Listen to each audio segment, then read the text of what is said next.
जब भक्तों के प्यारे बजरंग बली पैदा हुए थे, शिव ने भक्तों की रक्षा के लिए व भगवान राम जी की सेवा व राम काज को पूरा करने के लिए मृत्युलोक अर्थात पृथ्वीलोक पर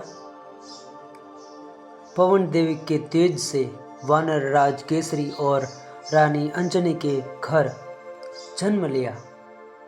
अत्यंत बलशाली होने के कारण नाम पड़ा महावीर बजरंग बली। बाल्यकाल से अद्भुत सिद्धियां होने व पवन पुत्र होने के कारण हवा में उड़ने व किसी भी लोक तक चले जाने की क्षमता उनमें थी। बाल्यकाल से ही उन्होंने कई राक्षसों का वध करना शुरू कर दिया था। सूर्य को आकाश में देखकर उसे निगल लिया।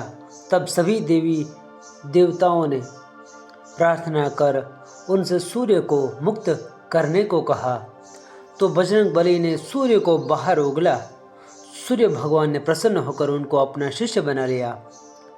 भगवान सूर्य जैसे गुरु से ज्ञान पाकर महावीर का सामना करने का साहस तीनों लोकों में किसी के पास नहीं रहा।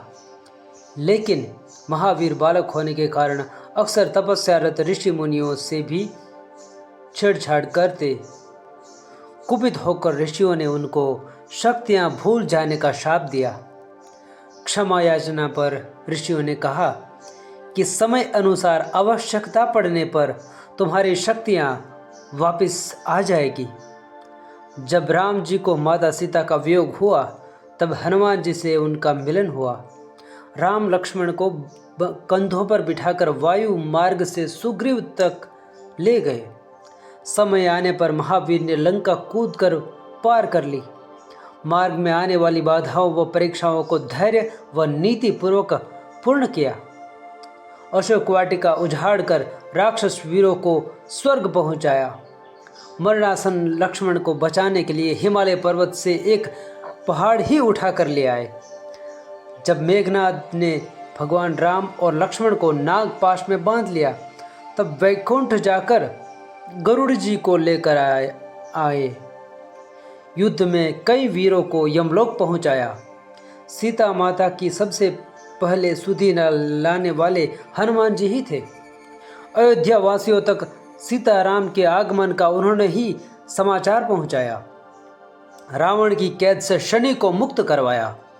जब शनि ने पिता से अभद्रता की, तो सूर्य के कहने पर शनि को पीट पीट कर अधमरा कर दिया और भगवान सूर्य के सामने उपस्थित कर दिया। सीता माता द्वारा दी गई मोतियों की माला को तोड़कर दरबारियों के कहने पर हनुमान जी ने सीना चीर दिया और अपने प्रभु राम सीता की युगल मूर्ति के दर्शन संसार को करवाए। लवकुश से युद्ध के दौरान बुद्धि संयम का अद्भुत परिचय दिया। बालकों के पाश में बंध गए।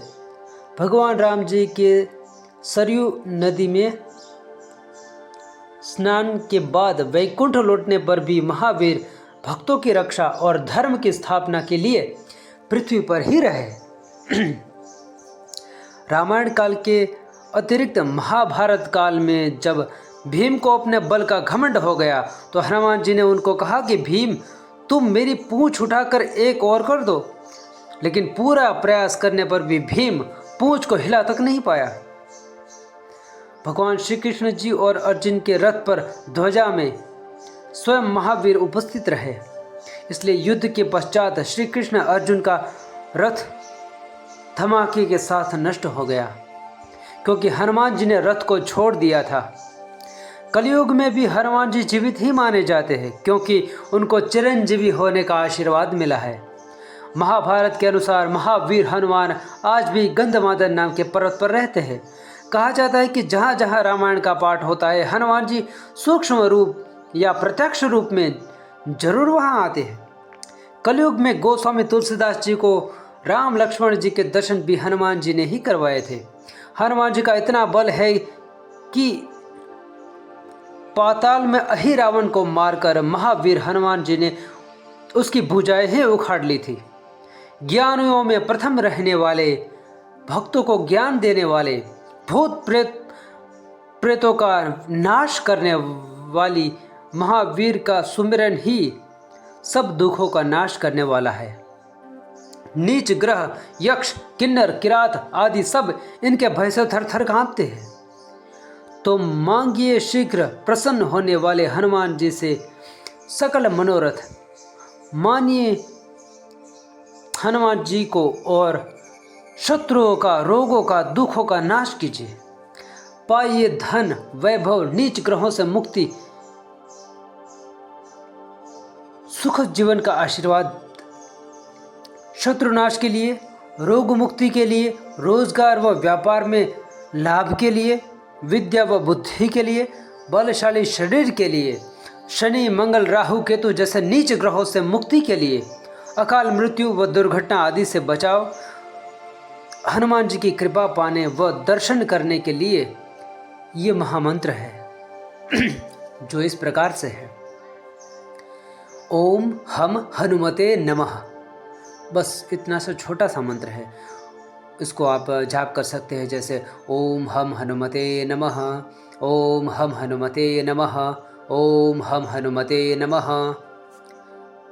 तो इसी प्रकार आप जप करेंगे तो अवश्य ही आपको हनुमान जी के दर्शन हो सकते हैं, उनकी कृपा आप पर हो सकती है। ओम नमः शिवाय। नमो आदेश।